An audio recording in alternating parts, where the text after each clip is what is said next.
number is right over there. Just send your name to the WhatsApp helpline, and the two of us can have a direct conversation whenever you need to. Rightio. But I think we've now spent a lot of time getting everybody over here. And I know everybody's extremely busy on a Friday in lockdown. You've got so much to do and so many places to be. But you're here to find out more about the Think Brainwave platform, and you're here to find out more about Roland and everything that Think Brainwave is doing. So Roland, as soon as you are ready, the two of us can jump in with our conversation. I think we can get started. I see there's still a couple of people. Now there's more people on the stream. I've just sent a couple messages there, and hopefully they'll just jump across when ready. Awesome. So what I think we can do, Roland, while we're busy, just record on your side. I did send, are you recording on your side? I'm recording to the cloud. Yeah. Okay, cool stuff. So that means we can share that with everybody afterwards as well. Yes, let me actually do something. Seeing that we're doing this on Zoom, let's see if we can get clever. I'm not sure if we can do this from mobile to iPad. You see here, ooh. It's because you've got your green screen on. Okay, let's do it this way. Cool. So I use an iPad and I use an Apple Pencil to do lessons. So here we go. I think just two pieces of hardware that could be quite essential for teachers in the near future.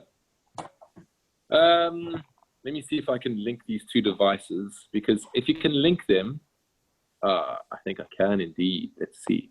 So I can share. No, you can't do it. Not on this. You have to do it on the computer. But anyways, you can share your screen from your iPad onto your computer or whatever device you're using and share via Zoom. I think Brainwave will integrate with Zoom, meaning that you can write, you can make your lessons like as if you're writing on a big ass whiteboard at school. So yeah, I think let's just get into it. Let's start at the beginning. Maybe tell us a bit more about yourself and exactly what Think Brainwave is and what the origin of it is. Yeah. So why do we exist? We believe everybody deserves a good education, and we provide a digital platform for teachers and students to meet. And we provide a video scenario where teachers can teach online in groups and individually. So now during this Corona situation, we're working frantically to develop a nice platform for students to sit in their homes. They can put up their hands in a virtual setting as if they're in a normal classroom. And all of these videos are recorded, and all video content, as long as it's verbally orientated, is transcribed. So when that video is recorded, it's stored into a video library, meaning that students can go and access that video library at any time to search for content that's relevant to them. So that's basically why we're here, how we do things, and what exactly we currently do. And I think let's discuss a little bit more around where we see education going post-Corona and also during Corona. And then I think let's look at the hardware that one needs to do online learning, as well as super teachers upskilling. I wrote a couple of things down that I wanted to discuss with you. Excellent. So let's discuss coronavirus currently. Where do teachers currently sit? Like, what are the current problems? If you guys could comment in the chat box, that'd be very helpful, because it adds a lot of value to what we will be doing and developing over the next three weeks to 3 months, depending on how long this lockdown takes. Yeah. Not only that, I think what teachers can do in the chat box here, also tell us about your anxiety. What is the stuff that's freaking you out currently about our situation? What are your concerns? Because then we can use that in our discussion as we go on. But if I can maybe just touch on what the Minister of Basic Education said yesterday. She had her address to the public where a press release, and people were asking what's going to happen. There are these rumors currently that schools will only reopen after September, which she just nullified and said there's no way. We'll go back as soon as we can. We've got no idea. There's no confirmation on when we're going back to schools. We're waiting. We're waiting for the next 3 weeks. That's a definite. We are closed for the next 3 weeks. And in the last week of lockdown, the minister will make a call, depending on what the presidency and the crisis or the corona emergency task team, what they decide. So technically, we are on holiday. This is holiday still. It's recess. There shouldn't really be a need for kids to be doing schoolwork. It is our recess, but this might not be the status quo. This is not how it's going to remain after the lockdown. We might see a situation, and it's speculation at the moment, but we'll see a situation where we go into a 5-week or a 6-week lockdown, depending on what's going to happen and the success of the lockdown in the first 3 weeks. Yeah, I think, you know, I've spoken to a couple of my colleagues in China. As I'm sure you're quite aware, China is very much on the front of controlling their population, and they're vigilant in instigating laws. So China's had 3 months worth of quarantining. So I don't believe that this is only going to last 3 weeks. I understand that we are in a situation where we're in a recess period, and I feel that it's this sort of time that we need to take to develop solutions to this existing problem. Because if this situation extends to a period of, say, 3 months, we need to use this time now to generate solutions that we can use during that 3-month period for lockdown. Just from a general news point of view, I've seen that a lot of people are still out there having big parties. I saw in Kailicha, the guys are throwing big parties, which means the infection rate is going to skyrocket. Now, this doesn't just affect those people individually. This affects our entire population. Schools are community organizations, meaning that everybody comes together, and at the end of the day, infections will skyrocket if we don't prevent this from happening. So we need to get our teachers upskilled in the sphere of digital teaching, so that we can have good teachers. You know, teachers can feel confident when they teach online, because I do feel that is a problem right now. I think the confidence level of teachers using, you know, digital devices, or for instance, look at streaming. We struggle to get the stream live because of the data issues, and we're technical guys. So when it comes from a teacher's point of view, and a teacher's focused at teaching children, I feel like this could be a bit of an issue.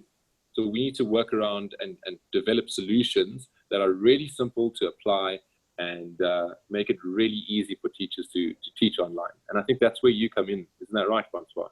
Yeah, so I wrote it in this morning's daily newsletter. I've got a daily newsletter that I send out to my audience. And I started making some predictions. Now, I'm not in the game of making predictions, and I think it's very, especially in this time, maybe irresponsible to make any predictions. But if I could wager a few predictions, the first one is that everybody is in for financial tough times. The next 6 months to 18 months is really going to test our economy. It's really going to be a struggle, which in the end, if you really look at the fallout from this, is that many private schools, and this is a prediction on my side, many private schools are going to downscale and are going to lay off teachers, because parents won't be able to pay the exorbitant fees in private schools anymore. So we'll have more teachers flooding the market, bringing down the salaries of teachers. That's one of the predictions I'm making. The next one is SGB posts at school are most likely going to be cut first. If there isn't any more finances that goes to public schools. I'm prefacing this the whole time in saying that we're in such an uncertain world. I can be totally wrong. I can be 100% wrong. But this is, once again, this is my gut feel. And if teachers want to survive the harsh economic times that lay ahead, we need to start diversifying our income streams. We can't just only be relying on our salaries anymore. Yeah. So that's the one prediction that I've made. And then the second one is around the digital divide. And I see a lot of teachers, nearly are specifically mentioning this thing about our learners not having connectivity. The digital divide, if I can quickly explain it, is we've got a privileged few in our country that's got access to the internet. I mean, everybody that's on this online stream at the moment, we are privileged enough to have access to the internet. And many of our kids, the majority of our kids, and the minister said this in a address yesterday, many kids don't have access to the internet. So now we've got the situation that those that can access the internet will have a greater opportunity towards quality education. Prefacing that with they also being taught by competent super teachers. And weighing that off with kids that don't have access to internet.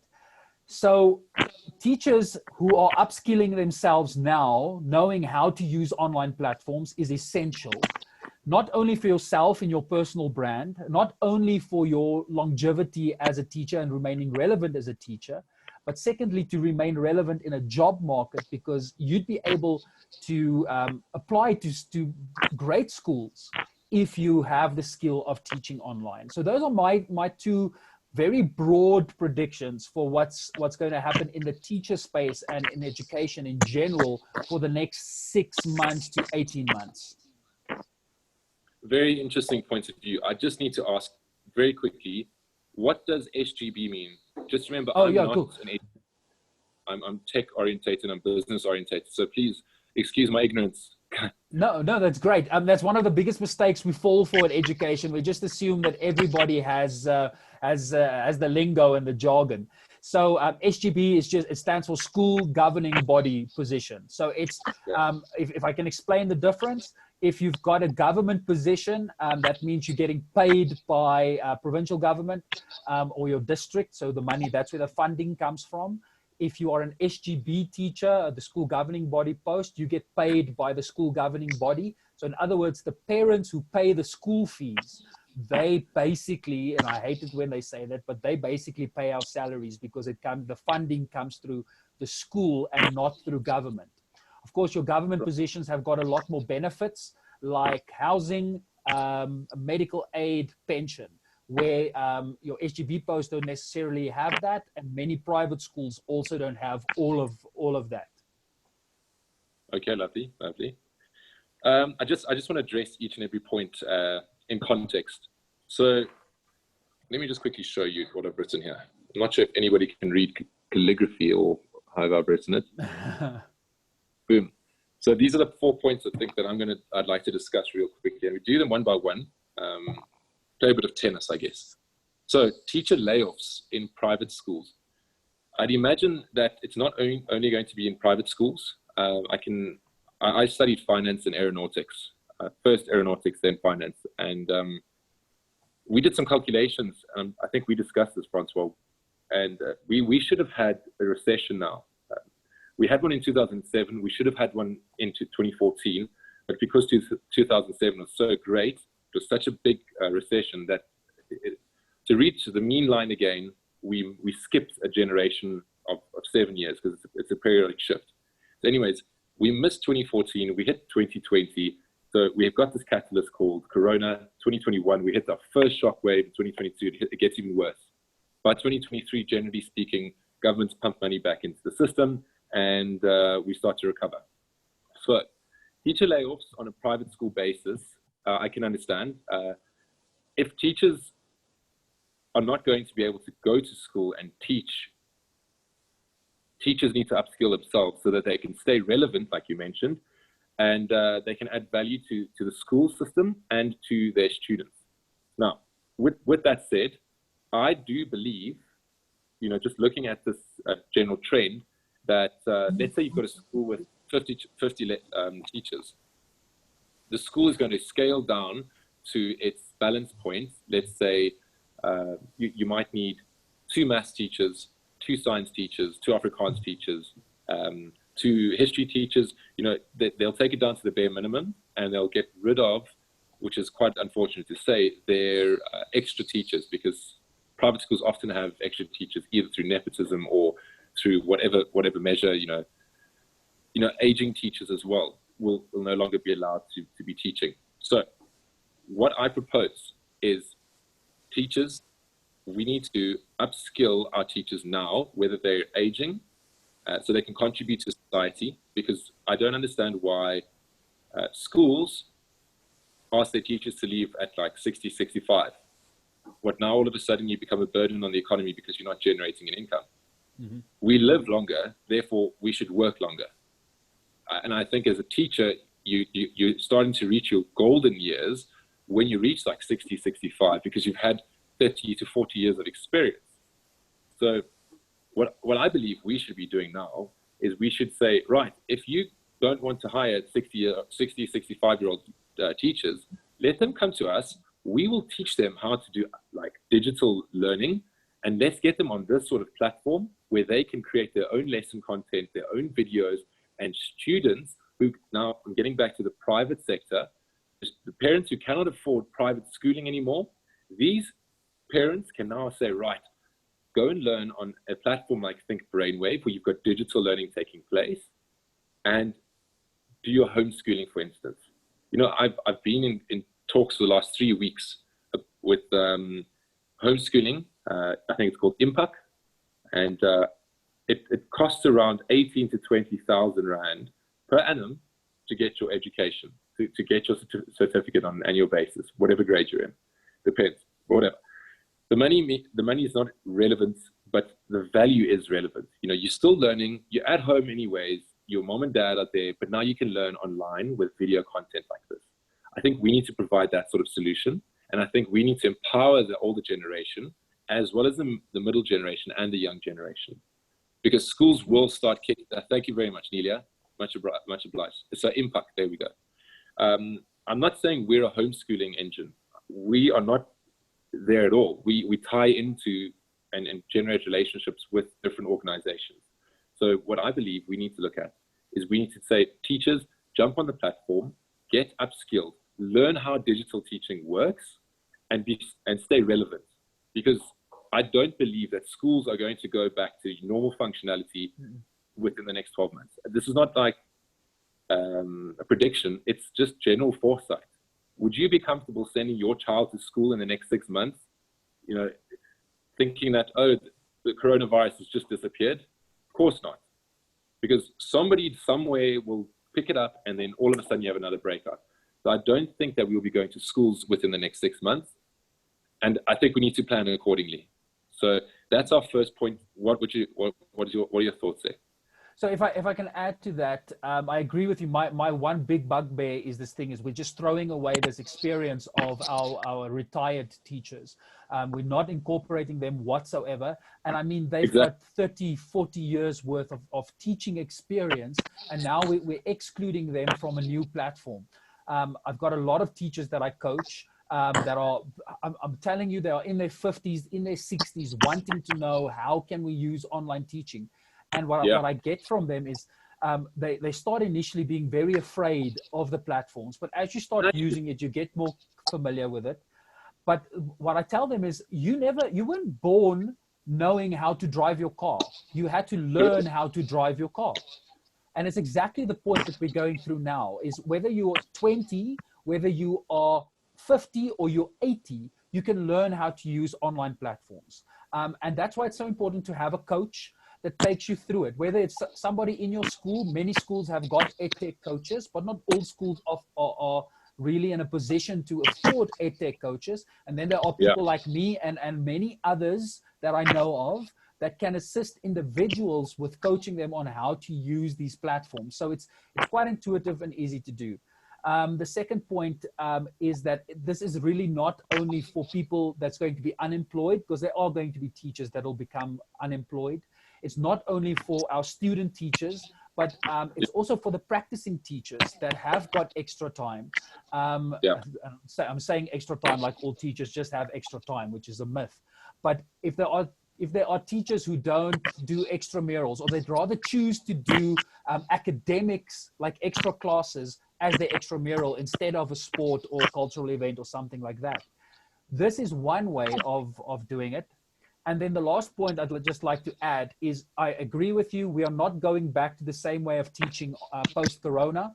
as you said, we'll have more outbreaks, sporadic outbreaks. You'll have individuals who become ill, not only because of corona, but other viruses, other diseases. And we already saw it in schools. You've got some kids that are in class and others who are absent. So how do you bridge this gap between those who are present and those who are absent? And using online tools and making videos and content available to those that stayed home allows them to catch up in their own time. So there are lots of benefits to using online platforms. And I think as a general basic necessity, teachers will need to have basic competency in how to use digital platforms to teach. 100%. You know, we looked at this thing, we've been looking at this for the last 2 years and trying to look at how we can introduce it into the real world market. And it just so happened that now in 2020, we're posed with a situation of corona. Either way, teachers need to create a repository or a video library of their lessons. Think about in 50 years' time, we could go back and look at lessons that teachers had taught. You know, what I'm trying to say, you get, let's say you get a decent teacher. They create content that is out of this world. They reach 65 years old. In the normal schooling setting, they have to leave. But they can leave a legacy if they create good video content that, you know, other teachers can use and build on in the future. So let's say you've got yourself and you've been teaching mathematics and you've just got amazing approaches to let's say, complex math. Now, you now retire, for instance, or you get scouted and you go into the consulting world. At least if you created really good quality learning videos, teachers like myself, for instance, could come along and say, wow, there was this really good teacher, or this teacher had a really interesting approach. I'd like to build onto that. And then I'd introduce these sort of lessons into my own lessons, whether it's face-to-face in a group class or whether it's online in a group class. I think just adding value from that point of view is very important. Now, we've got corona. It sounds like, oh, we're coming up with a solution just for corona. I don't think that corona is the only reason why we need these sort of video and digital aspects and dynamics to teaching. I was in India in 2018. I spent a month there developing my platform. I did a lot of market research. I sat and I asked what the average number of students were per classroom, and we looked at between 60 and 80 children per class. I said, how does this actually work? I mean, how can these kids focus? With one teacher. It's not like Finland where you've got multiple teachers managing the classroom, one teacher. So I then asked, okay, well, what's the solution? And what the solution was is that these parents pay for extramural activities, and where we play sport and do other extramurals, these children go home and then they go to extra lessons. So they go to school just to get exposed to the content, and then they go for extra lessons as like religiously. And I'm talking the entire school goes for extra lessons. So why? Can I jump in here quickly, Roland, if you don't mind? The minister said this yesterday as well. She said one of the ways in which we're going to cope with the remainder of the academic year, because we don't know how much time is going to be left, is first of all, they'll only test whatever we taught in a face-to-face manner in the classroom. That was one of the things she said. But then secondly, she said she wants to cancel all other events, all other things that typically disrupt the academic calendar. So she wants, and I'm not sure what she meant with it specifically, but she wants us for the remainder of this year to like focus so heavily on the academics and trim off all of the nice to haves for every school. So what you just said, I think is going to resonate, especially for the rest of this academic year, that people are going to most likely spend time at school and then after school still spend time in extra lessons. Yeah, because they catch up.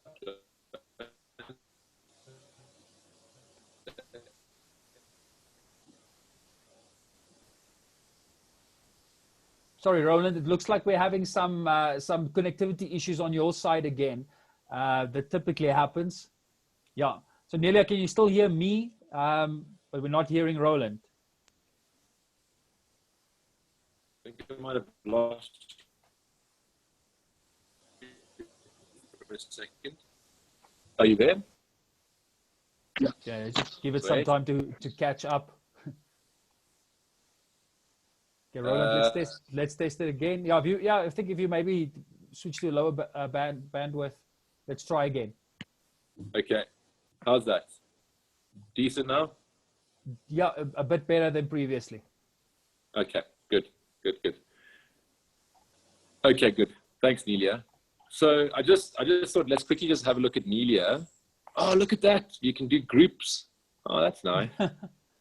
We're also discovering the functionalities of Zoom as we go on. For sure. I see here Sanita said she's 59. Lovely. You see now, I don't think we should be. You know what? Perhaps what we should be doing is finding all of the teachers that are needing to retire and just putting them onto the platform, because at the end of the day, they've probably got more skill than the youngsters at the end of the day. Because they realize how important it is. You're going to outlive your pension, that's for sure. You're going to be much older than you thought you were going to be. You're going to need to have some way of supplementing your income. Exactly.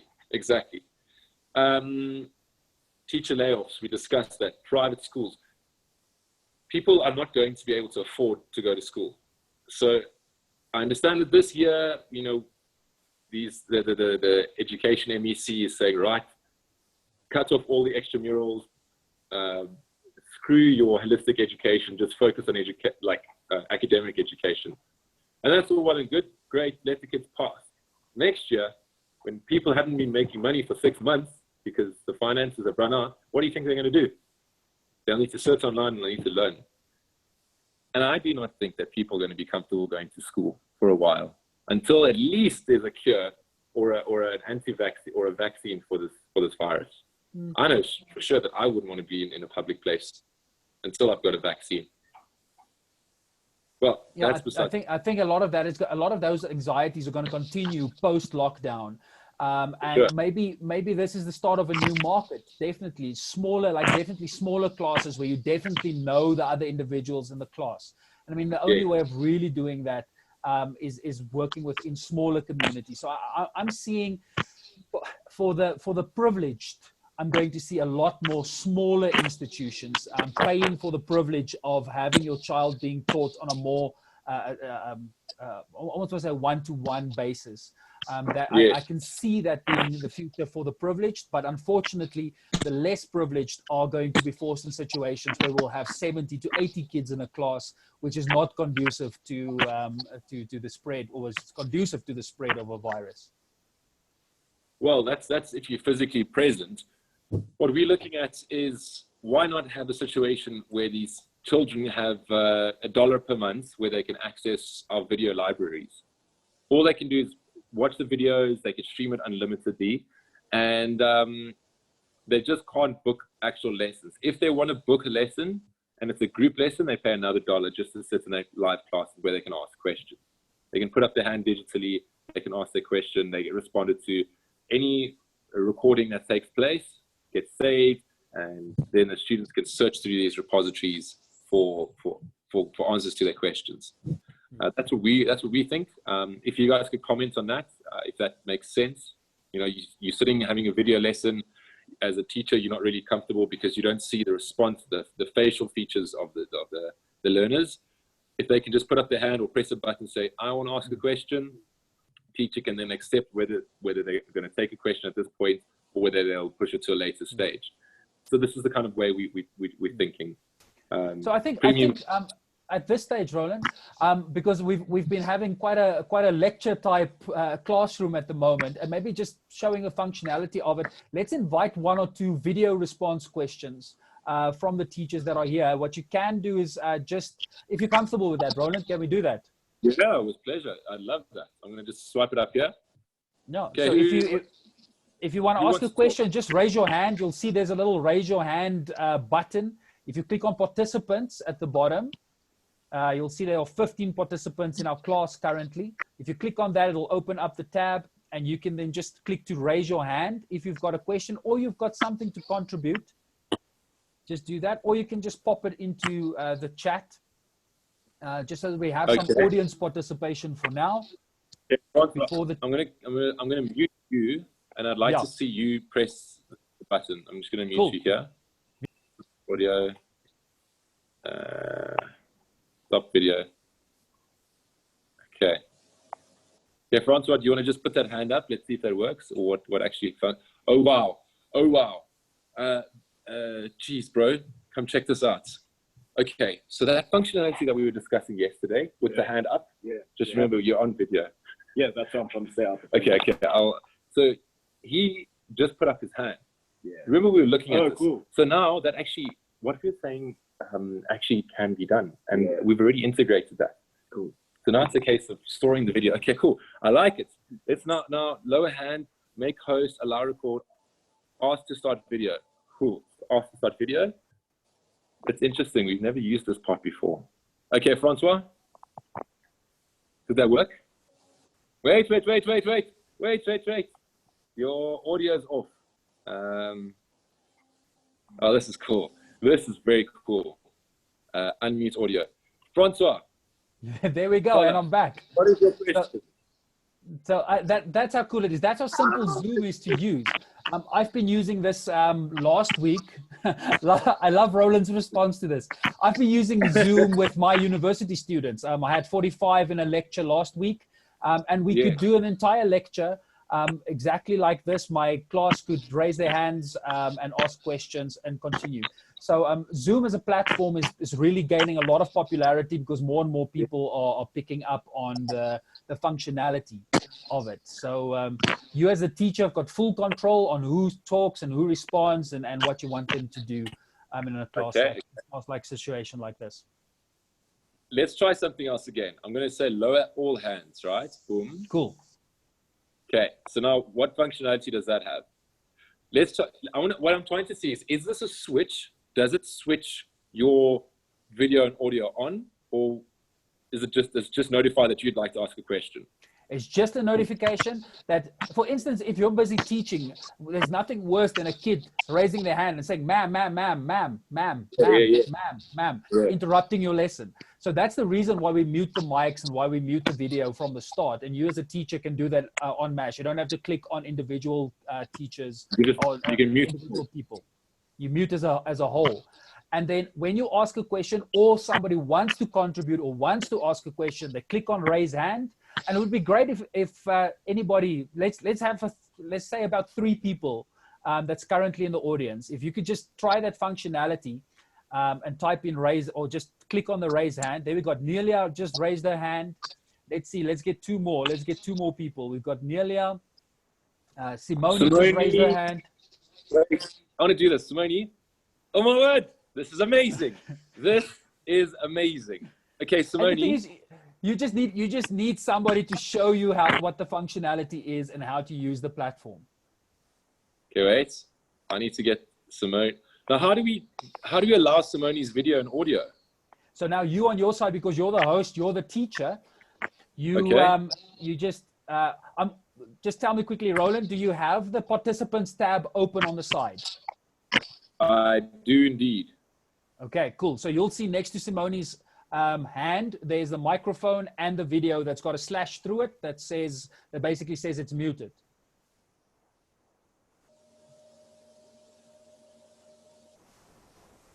So if you now just click on the microphone and you click on the video, it unmutes it for that individual. Now Simone is scrambling to put on her makeup. So now you've got Simone's mic open. Simone, can you make an utterance for us? Praat met ons, Simone. Hello. There we go. Okay. You know I don't wear makeup. Anyway, so I think this is really great. I'm done the audio's lost. Sorry, let's try again, Simone. As a student, at a tertiary institution, like as a student, I'm wondering like how my colleagues and fellow students would access this. So I have a question for you, Francois. When you taught your 45 students last week, how much time did it take you to get them used to this platform, and how easy was it to kind of teach them how to use it? Okay, so I have to preface this immediately by saying there's 120 students enrolled in the course. So I only had 45 of the 120 because the rest didn't have access. So we need to acknowledge that immediately. But what I did is, the university has got a learner management system where all of the students are on and they've got access. I sent out the Zoom link like we did on YouTube. We sent out the Zoom link on the YouTube chat. You all just clicked on the link and it brought you here. So it took me initially about 10 to 15 minutes to get everybody set up. But now you need to remember that the more you use it and the more everybody gets familiar with the platform, the quicker it will go.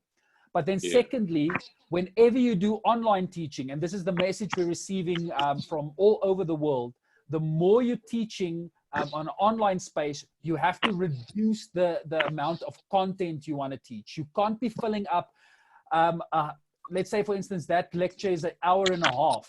I can't be using an hour and a half online initially. We need to start like almost, what's the word? My English data is running out, but like just getting people gradually used to using the platform. But that's one thing that this situation is forcing us. It's accelerating adoption of online media. So this is going to be strange for all of us. I've been using this for the last 2 years, but for everybody who's going to use it that's new to this, it's going to take you a while, and then everybody is used to it, and you'll basically fill up your classroom quicker than you would have them just walking in and sitting and taking out their books. Does that answer your question, Simone? Yes, it does. Thank you. I just want to add, like, for me, foundation phase, a parent would have to facilitate this. I haven't been in a class for a few years, but some of the kids that I did teach, they don't really have screen time because their parents just don't allow that, or they're not comfortable. So I'm just trying to think of ways how this could be accessible and safe for foundation phase learners. Yeah. So I want to touch on two things you mentioned there. The safety is key. Having direct access to kids is a big no-no. Having a one-on-one without having prior consent from the parents, without working within the regulations of the school and the school's policies. And that's something that's going to happen now. Schools who don't have policies in place for this is in big trouble. So principals will need to contact consultants to assist them in developing these type of policies for their schools in the first place. Then secondly, it's going to rely directly on your knowledge of your children. For foundation phase, there's no way we're going to spend half an hour like this. You're going to maybe give them a few activities. You're going to have a lot more other methodologies. If you just look at the pedagogy, that's going to change. I'm seeing, I have contact with people in Switzerland. I've got contact with people in Finland using this with foundation phase kids. And it's absolutely amazing to see how these kids are interacting, but they're limiting the time. It's literally, the teacher will send out a pre-recorded video with instructions or a little lesson, and the kids will watch it. And then they'll come together in a Zoom room like this with the class of 15, and then they'll have discussion or feedback, co-creation and stuff like that. So there are very many ideas, and I mean, you can just let your imagination run, but it's not a question of everything is sorted out. We know everything from the get-go, and we're just going to use a cookie cutter and use it for each classroom. That's the art of teaching. You're going to find the pedagogies and the methods that work for you, and then gradually introduce it to your class. Okay, thank you. Happiness. Yes, I'm lowering my hand. Lower your hand, and then Roland can mute your mic again. So that was just a demonstration of how that functionality on Zoom works. But Roland, I think the major thing at the moment is for the teachers that are still here, the 14 of you that's sticking with us, I think getting to that point of earning your own income on your platform, I think that's going to be very valuable to the people that are here. Maybe just explain to them how your model works and how payment and stuff like that works. Okay, so it's quite simple, really. We charge $1 per child to have access to the platform. Teachers create content either during the normal videos or during the normal lessons. That you can video record yourself. You can use some of our hardware. We use clever touch boards, smart boards. You record your screen. you upload your video into the library, and if you pay, you can block access to other external users. Otherwise, we would encourage you to not have to pay as a teacher, use the account for free, and share your content universally. You know, at least that way, any student that jumps online externally who doesn't have access to good education, they can jump on and watch the videos. They can learn from you as a teacher. At the end of the day, you as a teacher have a bigger impact. That's it in a nutshell. If you're looking to earn money from the platform, you can privatize by saying, right, I'm paying a monthly subscription to privatize my content, which means that if external users want to access your content, they will need to pay a subscription fee to access your particular content.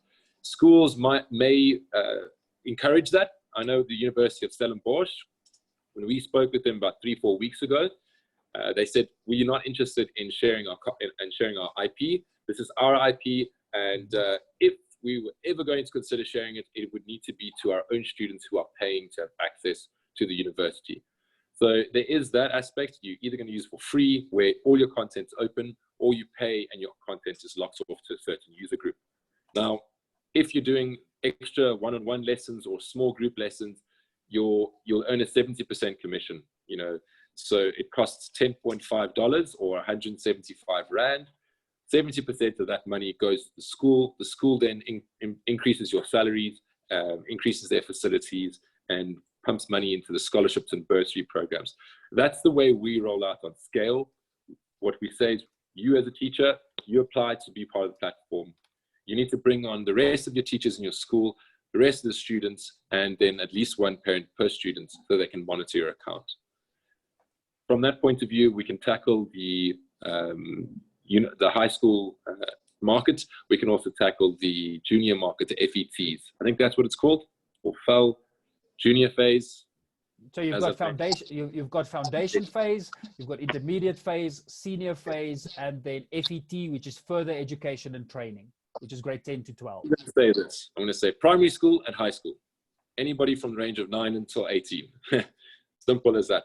So yeah, the whole idea is not to come on as a one-on-one teacher unless you're no longer working for a school. You then can jump on as your isolated self, in which case you'd earn all of your commissions. Now, if you are hired by a school, government or private, we cannot pay you directly because there's PAYE issues, there's UIF issues, and there's also contractual issues with your existing school. So if you're a government school teacher, you can't actually earn money externally in addition to your salary, as I'm sure you're aware. Well, it's not that you can't, it's that you need special permission from the Department of Education. You have to declare your extra income, and you need to get permission for it. So there's a lot of rigmarole around it. It's possible to do, but I understand the challenges that come with it as well. Yes, yes. So ideally though, for this to scale and have a real big impact, we want to take on an entire school and give access to these children at $1 each. I use $1 because we're looking to scale internationally, and $1 speaks a lot. It speaks yards in terms of what you're getting for $1. The whole idea is not to try and charge exorbitant rates. If we take it on a small scale, we want to be charging about $10, which is about 150 to 170 Rand, depending on where the Rand is at. So if you bring in a whole school, cool, you get it for $1 each per child. And the cherry on top is that you can then sell that license back to the parents as a value-added service. So instead of charging high school fees for, I'm just looking at this current scenario, instead of charging high school fees for kids to go to school and have access to sport and lunch and this and that and the next, they can simply pay an extra 600 Rand per year, and they can have access to online lessons and online videos. Simple as that. You know, you pay about 15 Rand per child, you then sell it to the parents at 50 Rand. Otherwise, the parents will be paying 150 Rand if they come to us privately. I hope that makes sense. But I see there was a question. Let's see what that question was. So what I did in the comment section, if anybody needs personal assistance with how Zoom works or any other things, I just popped up my WhatsApp hotline for you. If you'd like, it's basically this number over here. But if you'd like individual assistance with this and any questions regarding Think Brainwave, I can also assist you with that. But coming back to the financial model, Roland, Yes. If we're now talking about the future, and if one of our teachers that are currently watching this this webinar with us, if it were to be so unfortunate that they would lose their job, or maybe you're a student teacher and you can't find a job. I still have many of my fourth year students from last year who are struggling to find a job as a teacher. It would be feasible, it would be possible for them to join on your platform as an individual. Oh, 100%. So our model is scalable in terms of it's a mass onboarding. We don't want to focus on one-on-one. We need to onboard an entire school so that when a child is struggling, whether they're needing to learn digitally because of whatever reasons, or if they're learning face-to-face, you as an external teacher can offer your services for those children. So if you aren't working with a particular school, if you're a youngster or if you're retired, you can jump online. You can get connected to students in a school and you can do your private lessons, either in a face-to-face capacity or online. And we use Zoom. So I think you better learn how to use Zoom. I think it's pretty exciting. Very cool. No, Zoom at this stage is one of the better platforms. There are many others. I mean, Google Hangouts, there's Microsoft Teams, Skype. All of these are possible platforms. I personally like using Zoom, but I think it's up to you and your school to decide which platforms you want to use. And I mean, Think Brainwave is another gateway. It's another way of having your community together.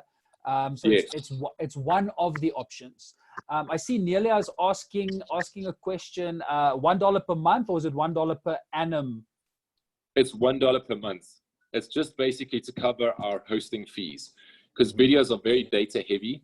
And at the end of the day, if you've got a child who's streaming like 2-3 gigs of data, that costs us in the back end. It costs us for hosting fees. So yeah, I mean, just think about how much does a gig or 2 gigs cost if you're buying it in airtime. I think it's like 150 Rand or so per gig. I don't know, that's how much it used to be for Vodacom. Yeah, so just a portion like that. So it's $1 per month, and it'll be about $10 if you pay for the whole year in advance. Okay, cool. So I think what I'll do is let me quickly pop up your website. So for those people that are here that want to go check it out, let me just find it. Thinkbrainwave.co.za. Yeah, Rihanna's just said it's 150 Rand per gig. So what we've done is we developed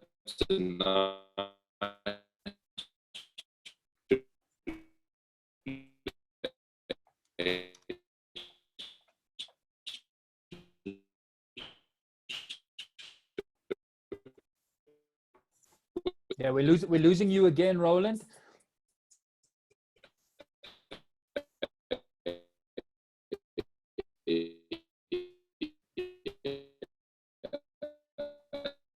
Okay, so while we're going through the disco steps with Roland there, just giving him some time, because what happens on platforms like this is once the bandwidth dips, it's struggling to just keep up.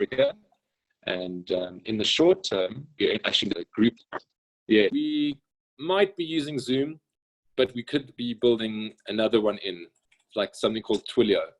But it's a little bit more, it's a little bit lighter in weight, data weight. So yeah, we look at multiple options just to make sure that this thing works. But what I was getting at is to help the masses, we are looking at partnering with companies like Hollard, who have their own network, and then from a corporate social responsibility point of view and for increasing their general reach, they're offering to cover the data expenses of these children that don't have access to data and extra funding. So as long as these children can jump onto the platform, what we're saying is, right, you can have access to all of the video content for $1 per month. And yeah, we'll find funders, we'll make sure it works. But the main thing right now is there are 9 million children that are not being fed, because these 9 million children were in school feeding plans. And because the schools are closed, they're not being fed. And I feel like we need to address that situation somehow. Yeah, no, it's one of the social issues that we are struggling with. I've seen the latest research on that, and we're really worried about what these 3 weeks and possibly the next 5-6 weeks is going to mean for the kids who don't get fed at school. But I know the Department of Social Development, they've got initiatives in place to assist. It's going to be a tough time for our country, and we need to realize this. But at the end of the day, we can only have impact on our immediate circle, and I think that's what we need to focus on as teachers. What is it that we can do? And then we're happy and glad to have institutions like Think Brainwave that can make our circle of influence a bit bigger. So it's not we're just not attaching ourselves to our little classroom, but we've got the opportunity to actually assist globally. That's what the internet brings to us. Quite right. Quite right.